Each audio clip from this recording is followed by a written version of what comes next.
አርቲስት ታማኝ በየነ ኢትዮጵያን ከመውደድ ያተረፍኩት ኢትዮጵያን ወዳታለሁ ለዚህ ያተረፍኩት ቁስል ብቻ ነው አርቲስት ቴዎድሮስ ካሳሁን እና ካፈርኩ አይመልሰኝ ያው ለቴዲ ማብራሪያ ምናምን በሚል መግለጫ ደግሞ ይዘው መጥተዋል። ሃንታ ቫይረስ የተያዘ ሰው ቀድሞ የሚያሳያቸው ምልክቶች 3 people on the ship have died of hantavirus with World Health ሁለት ልጆቹን በአሰቃቂ ሁኔታ ገድሎ ለፖሊስ መደወሉ heartbreaking. It's really hard. በካናዳ ካልጋሪ ባሳለፍነው ሳምንት እጅግ አሳዛኝ የሆነ ክስተት ተሰምቷል።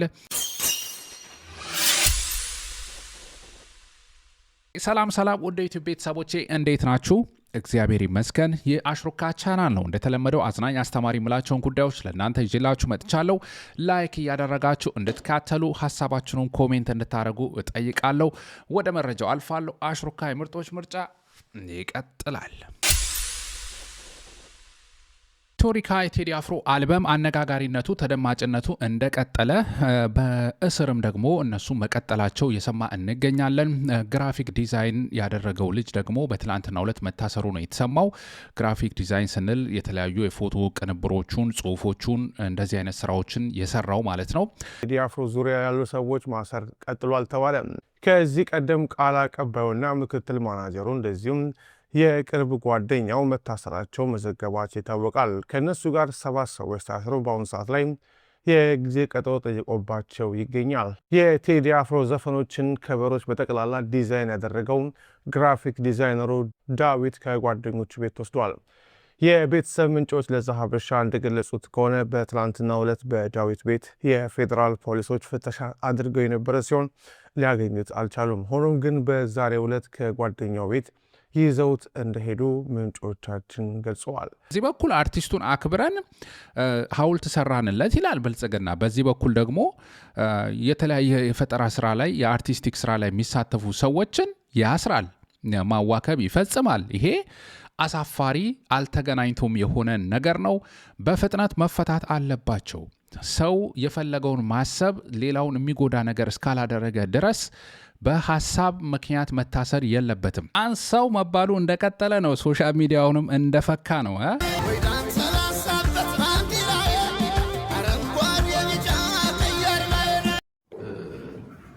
አርቲስት ቴዎድሮስ ካሳሁን ስለ ሀገሩ በተረዳ ነው እኔ በተረዳሁት እና ካፈርኩ አይመልሰኝ ያው ለቴዲ ማብራሪያ ምናምን በሚል መግለጫ ደግሞ ይዘው መጥተዋል። እንዴ የጥበብ ሰው አይደለ እንዴ? በቃ ጽፋል እኮ ግጥምን ምን ንግግር ያስፈልገዋል? በብዕር እኮ ተናግረሃል፣ አፈን ከፍተሃል።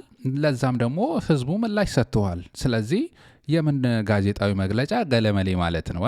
ከዛ ይልቅ ከአርቲስት ጉዳይ ከተነሳ የዘረፉ አርቲስቶች ጉዳይ ሰማችሁ? ከባለስልጣናት ጋር ተባሳጥረው አንዳንዶች አፋቸውን ለመክፈት ጋዜጣዊ መግለጫ ጭምር መስጠት፣ ዘፈኖችን ምላሽ ለመስጠት እስከ 20 ሚሊዮን ብር መክፈል እንመለከታለን። በዚህ በኩል ደግሞ ተሳትፎ ያደረጉ ሰዎችን የቴዲ አልበም ላይ ተሳትፎ ያደረጉ የሚባሉ ሰዎችን ሲያስሩ እንመለከታለን። ኢፍትሐዊነቱ ምን ያክል ግልጽ እንደወጣ ፈጦ እንደወጣ የምንመለከተው ነው። የታሰሩት በሙሉ ከዚህ ጋር በተያያዘ መፈታት ይገባቸዋል። አንድ ሰው በሐሳቡ ምክንያት መታሰር የለበትም፣ አይገባም።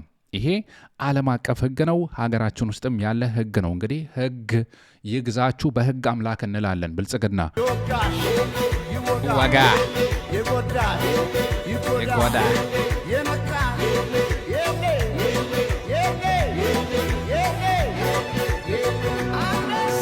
ያዘው። እንግዲህ እነዚህ ኢትዮጵያዊነት የተሰኙ ዳንስ ቡድኖች በጣም መወዳቸው ደስ የሚሉ ልጆች ናቸው።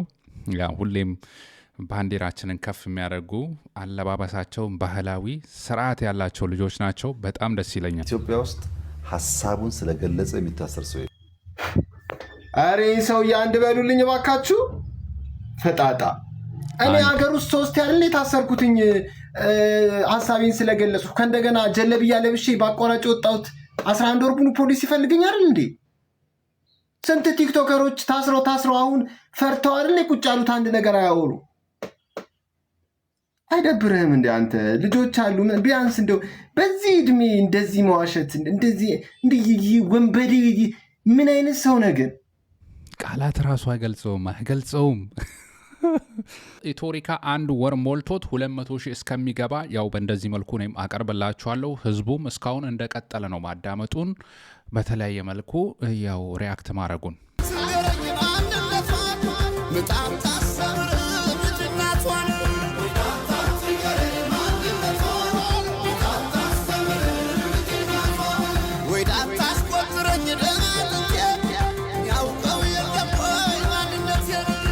ያዘው ልጅ በፐርሶኔት በማድረግ አልተቻለም። በቃ ይመቸ።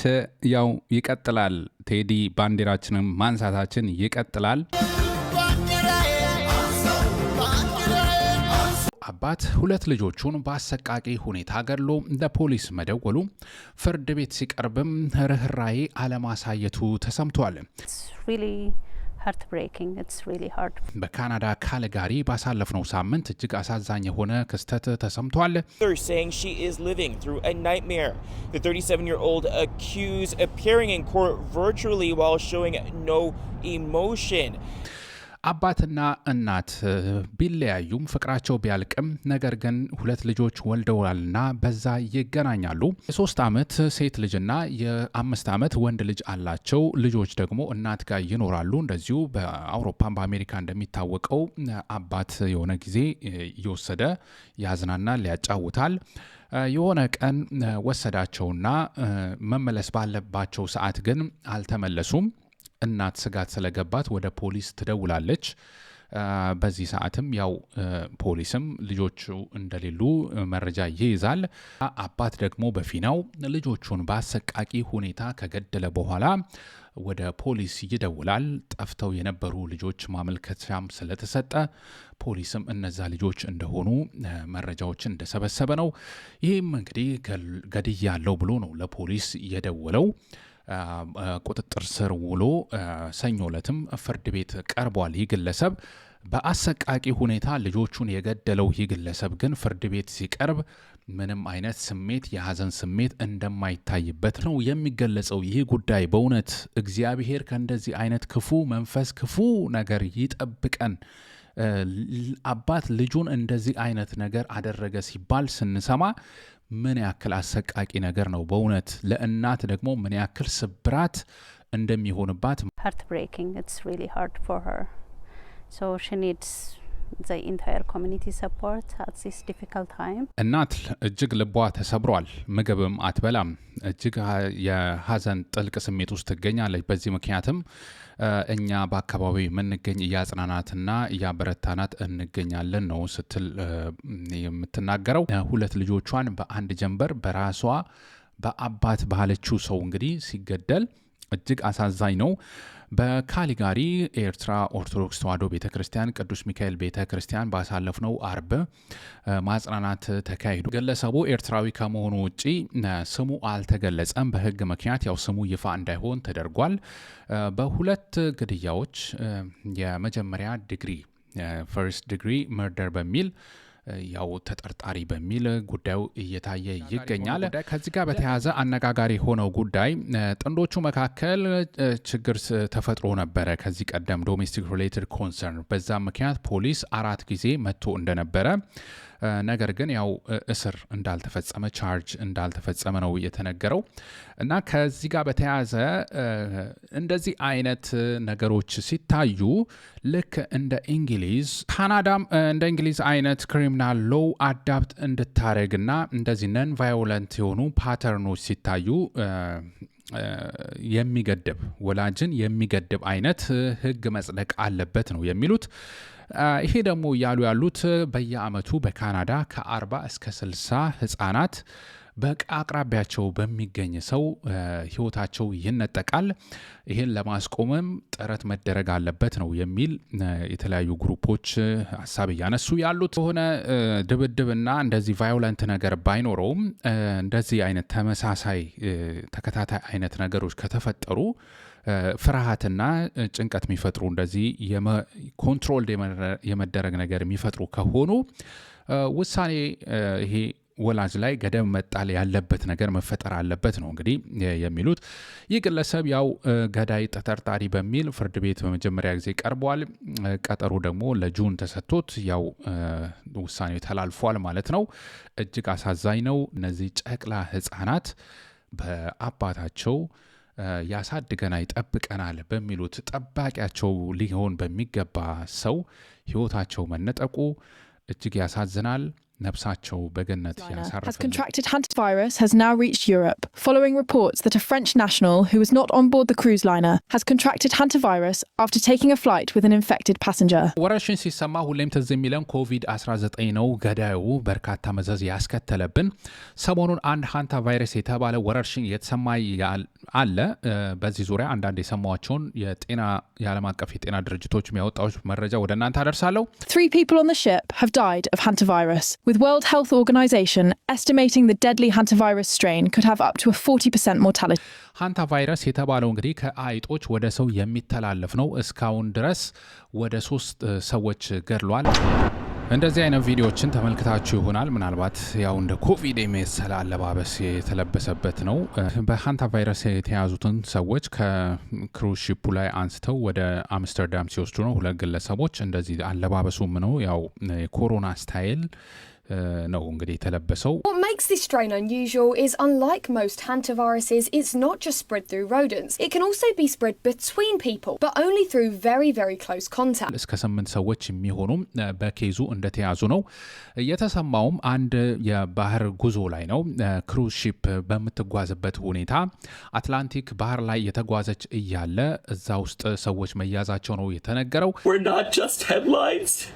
We're people with families, with lives, with ለመዝናናት የሄዱ ሰዎች ናቸው። በነገራችን ላይ ያው በሽታው ወረርሽኙ ተፈጠረ ሲባል እንዳይንቀሳቀሱም ወደ ምድር እንዳይወርዱም ተደርጎ እዛ ላይ ነው እንግዲህ እንደዚህ ድምጻቸውን እያሰሙ ነው። ከአይጥ የሚተላለፉ በሽታዎች እንደ WHO ገለጻ በአሜሪካም በኤዥያም በዩሮፕ የሚገኙ ናቸው። ነገር ግን ይሄኛው ለየት የሚያደርገው ከሰው ወደ ሰው የሚተላለፍ ሆኗል።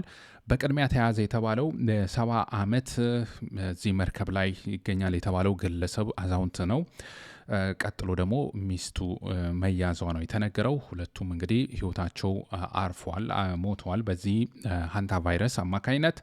ሶስተኛ ሰው ደግሞ በጀርመን ዜግነት ያለው ነው የተያዘ የተነገረው። እዚህ መርከቡ ላይ ያለው እንዳይሰራጭ በሚል ጥንቃቄ እየተደረገ ይገኛል። ዶክተር ቴድሮስ አዳኖም የሚመራው የዓለም ጤና ድርጅት WHO ይህንን መረጃ አሰራጭቷል። ሃንታቫይረስ የት አካባቢ ነው የሚሰራጨው የሚለውን የነገርኳችሁ ከዚህ መረጃ አግኝቼ ነው። ሃንታቫይረስ የተያዘ ሰው ቀድሞ የሚያሳያቸው ምልክቶች ምንድናቸው? ትኩሳት አለ፣ ፊቨር፣ ሄዴክ፣ ራስ ምታት፣ ስቶማክ ፔን፣ የሆድ ህመም ይኖራል።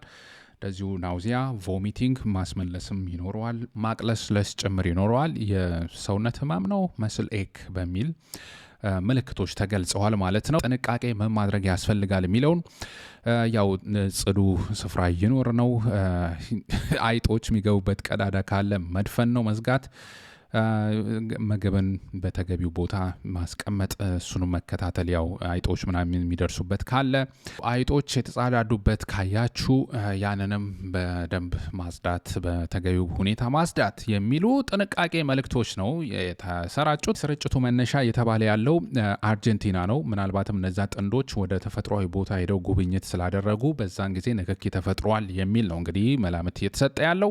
ለማንኛውም እንደ ኮቪድ ለመሆን ምንም አይነት አሁን የሚያሰጋ ነገር የለም። ግን እነዚህ ነገሮች ምልክቶቹ ምኖቹ መረጃዎች መያዝ አስፈላጊ ነው። በተለይ ትራቭል የምታደርጉ ሰዎች መጠንቀቅ አስፈላጊ ነው። እንደዚሁ እንደ ኮቪድ በአየር ላይ እንደዚህ የሚል ነገር ሳይሆን እስካሁን ባገኘው መረጃ በደም መነካካትንም ይጠይቃል ነው እንግዲህ መተላለፊያ መንገዱ መረጃ እየተመለከትኩት። ለማንኛውም እንግዲህ ከሌላ ሎክዳውን ይጠብቀም ማለት ነው። እንቀጥላለን።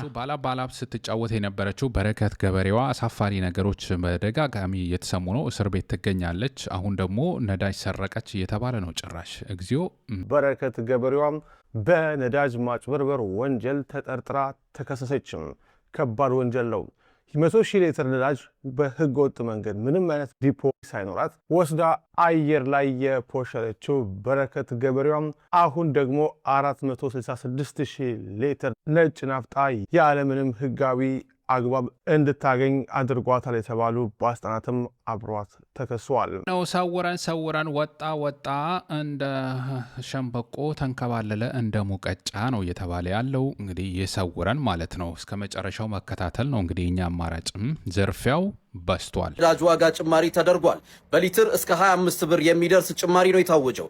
በዚህም መሰረት በአዲስ አበባ ቤንዚን 167 ብር ከ50 ሳንቲም፣ ነጭ ናፍጣ 180 ብር ከ46 ሳንቲም፣ ኬሮሲን 320 ብር ከ66 ሳንቲም ገብቷል። ይህ የ25 ብር ጭማሪ በኑሮ ውድነቱና በትራንስፖርት ላይ ምን አይነት ተጽዕኖ የሚያመጣ ይመስላችኋል? አዎ የነዳጅ ዋጋ በየጊዜው በዚህ ሁኔታ እየጨመረ ነው። ኢትዮጵያ ውስጥ ያለው የኑሮ ውድነት ምኑ አርቲስት ታማኝ በየነ ኢትዮጵያን ከመውደድ ያተረፍኩት ቁስል ነው የሚል ንግግር እያሰማ ይገኛል። ምን ተፈጥሮ ነው? መልእክቱን እንስማ። ኢትዮጵያን ወዳታለሁ፣ ግን በመውደዴ በዚህ ልክ ጎዳለሁ ብዬ አስቤ አላቅም። በዚህ ልክ ይዘመትብኛል ብዬ አስቤ አላቅም። 24 ሰዓት ኢትዮጵያ እኔ ከተኛው አንድ ነገር ትሆንብኛለች የሚል ስስት ነው የነበረኝ። ለዚህ ያተረፍኩት ቁስል ብቻ ነው። በቃኝ ብያለሁ። ኢትዮጵያን 24 ሰዓት ፍቅሬ ልሰጣት፣ ገንዘቤን ልሰጣት፣ አቅሜን ልሰጣት ሞክሬ ቁስል ነው ያተረፍኩት። ታማኝ በምሬት እንዲህ የተናገረ ይገኛል። በአሜሪካን ሀገር ለጥበብ በተካሄደ ሽልማት ላይ ነው ይህን የተናገረው። ያው ታማኝ ይህንን እየተናገረ ያለበት ምክንያት በዩቲዩብ ገጹም ፖስት እንዳደረገው በርካታ ዘመቻዎች፣ የተለያየ ጊዜ ወቀሳ፣ ትችቶች እንደሚቀርብበት ነው እንግዲህ የተመለከትነው። አንዳንዶቹም ሐሰተኛ መረጃ ጭምር እሱ ላይ ፕሮፓጋንዳ የሚነዙ ሰዎች እንዳሉ ነው እየተመለከትን ያለ ነው። አንዳርጋቸው ጽጌ ሄዳል፣ እስከነ ታማኝ በየነ ሄዳል። በጣም ረጅም ነው ሰንሰለቱ። እነኚህ ሰዎች ካሁን በፊት በአማራ ስም ሲደረግ የነበረውን ጥቃት በሙሉ ሲፈጽሙና ሲያስፈጽሙ የነበሩ ናቸው። ደምቢዶሎ ዩኒቨርሲቲ መሬት ላይ ያልተፈጠረ የታገቱ ተማሪዎች የሚባሉን የፈጠሩት እነሱ ናቸው። እነኛን 17 ተማሪዎች ያገቱት እነሱ ናቸው። በኢትዮጵያ ውስጥ በተለይ በዚህ በ5-6 ዓመት ውስጥ የሚደረጉትን ግድያ በጠቅላላ ከጀርባ ሆኖ ሲዘውሩ የነበሩ ሰዎች እነሱ ናቸው። እነዚህ ሰዎች ፕሬዝዳንት አስገድለዋል። የክልል እግዚኦ። እንግዲህ እንደዚህ አይነት በሬ ወለደ የትልቅ ትንሾች የሚያወሩት ጭምር ያወሩትን ነገር ነው እንግዲህ ታማኝ በየነ እያሉ ያወሩትን ወቀሳ በግድያ በሞት ወንጀል በመወንጀል ገንዘብ በመዝረፍ በተለያየ ሁኔታ ነው እንግዲህ ታማኝ በየነን ስሙን ሶሻል ሚዲያ ላይ የተነሳ እንዳለ እየተመለከተን ያለ ነው። ያው ሀገር ላይ ጸጥታ ማስከበር ያቃተው ኃይል ያለው ምላስ ነው። ስለዚህ ምላሱን ይጠቀማል። በተለያዩ እንደዚህ ትልቅ ትንሽ በሆኑ ሰዎች ፕሮፓጋንዳ ይነዛል። ደምቢዶሎ ላይ የተፈጸመው ግፍ የማይረሳ ታሪክ የመዘገበው ነው። በርካታ ተማሪዎች የተሰወሩበት ወላጆቹንም ያው በሰዓቱ ሲፈጠር እኮ አብይ አህመድ ሰብስቧቸው ምን እንደተፈጠረ ምናምን የሚል ለማየት እንሞክራለን የሚል ማብራሪያ ሲሰጡ ነበረ። ሚሞሪያችን እኮ አስቀምጦታል። የሚረሳው አይደለም። ይሄ የእህቶቻችን ግፍና በደል አንረሳውም። እና ያው የተፈጸመ ክስተት ነው። በዶክመንተሪ ሁላ ነገሩን ለማረሳሳት ምን ያክል ርቀት እንደሄዱ ከጥቂት ጊዜያት በፊት የምናስታውሰው ነው።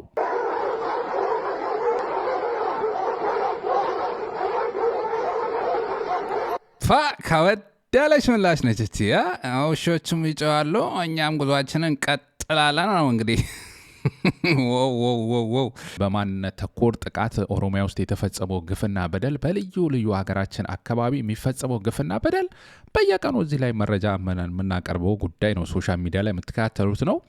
እና በእንደዚህ አይነት ነገሮች ውስጥ ነው እንግዲህ ታማኝ አለበት እየተባለ እስኪወቀስ ድረስ የደረሰው። ይሄ ነው አስመረሮኛል፣ ሀገሬን ከመውደድ ያተረፍኩት ቁስል ነው ይላል። ኧረ ታማኝ ገባ እስቲ ራፐሩ።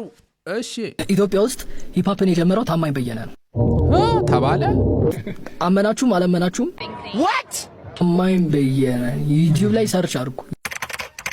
እሺ እግዚአብሔር እንዲያው ለነገሩ እንዴት ነው ስላፈጣጠሩ እንደኔ አንቺን ያዩ ሰባቱ ይተላለቃሉ፣ አንቺን ያዩ ሁሉ ይተላለቃሉ። አይን ጥርስ ተረከዝሽ እጎ አይንሽ ላይ ያለው መልክሽ ውምነሽ በጣም ላየሽ ሁሉ ተወዳዳሪ የለሽ የልጅ ሚካኤልና የቴዲዮ ጸበ ቆመኗ ምትሉኝ ያው መልሱ ተገኝቷል። ታማኝ በ1977 ይሄንን ይመስል ነበረ። እንዴት ነው ነገሩ? እንዴት ነው ነገሩ? አፈጣጠሩ አሉ 1977 አረ ወገን እየሞትን እንዴት ነው ነገሩ ትላለ። በነገራችን ላይ ታማኝ መፈክር ያስደገመ ብቸኛው ሰው ሳይሆን አይቀርም። በኮንሰርት በሚመስል ሁኔታ የመፈክር ያስደገመ ሰው እኮ ነው። እና በሶማሊያ ችግር አብረን ስንጨነቅ፣ በዩጎዝላቪያ ቆመን ስንሳለቅ፣ በእንጀራ አባታችን በሩሲያ ስንስቅ ከነሱ ሳንማር ካለፍነው በኋላ 40 መንግስት ሆነን ክልል ስናበዛ እንዳንተያየ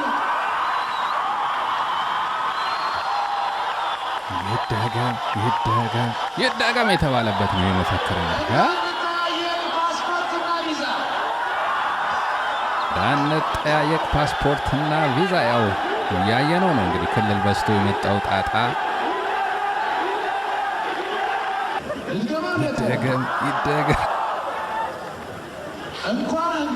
30 ዓመት ቢሆነው ነው ይሄ ነገር የተናገረው። ያው እስካሁን ድረስ ትርምስ ውስጥ ነው ያለ ነው። ያው ታማኝ በጥበብ ስራዎቹ ያው ደግሞ በአክቲቪዝሙ የታወቀ ሰው ነው። በርካታ የበጎ ስራዎችን በተለይም ደግሞ ማይረሳውና ሪከርድ ተመዝግቦ ቁጭ ያለለት በጌዲዮ በተከሰተው ወደ 1 ሚሊዮን የሚጠጉ ሰዎች በተፈናቀሉ ጊዜ በፈጥኖ በመድረስ ግሎባል አሊያንስ በተባለው ድርጅቱ አማካኝነት ዳር እስከ ዳር ህዝብ አሰባስቦ ድጋፍ ያደረገበት ነው። በተለያየ ጊዜ ሰብአዊ ድጋፎችን በማድረግም ይሄ የማይረሳ ነው። ያው በዲያስፖራው በተቃውሞ የነበረውን በተለይ ደግሞ በኢህአዴግ ወያኔ ዘመን ትግል ላይ ከፍተኛ አስተዋጽኦ ያበረከተ ሰው ነው። በሰላማዊ ትግል ከፍተኛ ንቅናቄ ያካሄደ ሰው ነው። ይሄም ያው ክብር ያሰጠዋል። ነገሩ ግን ያው ሰው ነውና ይስታል፣ ይሳሳታል፣ ወይ ደግሞ አንዳንዴ የገባበት ነገር ህዝብ ላይ ሙድ ያስጥለዋል። ለምሳሌ አብይ አህመድ ያው ተስፋ የሚያሳይ ነገር ሲያመጣ ያው ወድቆ እንግዲህ ክብሩን ለሀገር ያለውን ተስፋ አሳይቶ ነበረ። ያም ደግሞ ለብዙ ተቃውሞ ዳርጎታል። ጫማ ምትልስነ ምን ምታረግነ እንደዚህ እየተባለ አቃቁን እናውራ ከተባለ እንደዚህ የሚባሉ ነገሮች ለጥላቻ ለኮሜንትም ሰውም ምክንያት እንዲያገኝበት ሆኗል። በእርግጥ በቃ የተሰማውን ነገር ያኔ አድርጓል። ያላሽቃበጠ ሰው አልነበረም። ኧረ ብዙ ሙዚቃ ወጥቶ ነበር በሰዓቱ። ከዛም በኋላም በተፈጠሩ ነገሮች ያው ሰው ቅራኔ ያስከተለበት ነገር አለ። በተለይም ደግሞ አሁን የአማራ ክልል ሙሉ በሙሉ በአብይ አህመድ አገዛዝ ሲወረር ግፍና በደል ሲፈጸም ለምን ዝም አለ የሚለው ጥያቄ ይነሳል። ይሄ በእርግጥ የኔም ጥያቄ ነው። የእሱ ዝምታ እንመለከታለን። በእርግጥ አንዳንድ ጊዜ ለነ ዳንኤል ክብረት ለተለያዩ ሰዎች እንደዚህ ለመከላከያ ሰራዊት አባላት እሱም በደንብ ፓሽኔት የሆነበት ነው። ይሄ ሀገርን ከመስዋዕትነት ጋር ከፍተኛ ስራ የሰራበት ነው። እንደዚህ ቀድሞ ሰራዊት ላይም ድጋፍ በማድረግ እና ከዛ ጋር በተያያዘ መልእክቶችን ሲያስተላልፍ ተመልክተናል። ግን በቂ አይመስለንም ነው ያው ሰው ከታማኝ ከሚጠብቀው አንጻር በኦፕን ሌተርም የጻፈበት ጊዜ አለ ለጠቅላይ ሚኒስትሩ በግልጽ በሚል የተለያዩ ጊዜ ጽፏል። ግን ያው እና እዚህ መሀል ላይ ብልጽግና ምንድነው ከህዝብ ጥላቻ ያገኘ ስለመሰለው ስለዚህ ብልጽግና ነጥል ነው ነጥለ ከዛ መታ ነው ሲመታው ነው የከረመው በተለያየ መንገድ ማለት ነው። ብቻ ከዚህም ከዛም የተለያዩ ትችቶች ነቀፋ ሲደርስበት ነበረ። ታማኝ ግን ለሰራው መልካም በጎ ስራዎች እናመሰግናለን። ለሰጠን ጊዜ ለሀገር ላሳየው ፍቅር ቴንኪዩ ማለት እወዳለሁ። ይህም ሪኮግኒሽን የተሰጠበት ነው ፕሮግራም። እኛ ኢትዮጵያውያን ችግር አለብን። ያው ሰው ከሞተ በኋላ ሐውልት የማቆም በህይወት ሳለ ግን የመነቃቀፍ በሀሳብ ካለ ችግር ካለ በስርዓት መነጋገሩም በጣም ጠፍቷል። በተለይ አሁን የሆነ ስራ ሰርቷል የሚባል ሰው መቀጥቀጥ ነው። ለምን አገራችን ውስጥ አይከን እንዲኖር አይፈለግም። አይከን ካለ ስለ ሀገር ያወራል፣ ስለ ክብር ያወራል። ይሄን ሰው ያደምጠዋል። ያ ደግሞ እንዲሆን አይፈለግም። በተለይ አይዶን ነው እንደዚህ አይነት የተጣመዱ ሰዎች አሉ። ለማንኛውም በግሌ ታማኝ ለሰራው ነገር በተለይ በጎ ስራ ላይ ሰብአዊ እርዳታ ላይ ላደረከው ነገር ስለ አክቲቪዝም የሰራው ስራም ቴንኪዩ ማለት እወዳለሁ። እናንተም ለታማኝ ያላችሁን ሀሳብ ኮሜንት ማድረግ ትችላላችሁ። ፍቅራችሁን አሳዩት። ቴንኪዩ ብትሉትም ያው ፍቃዳችሁ ከሆነ ደስ ይለኛል።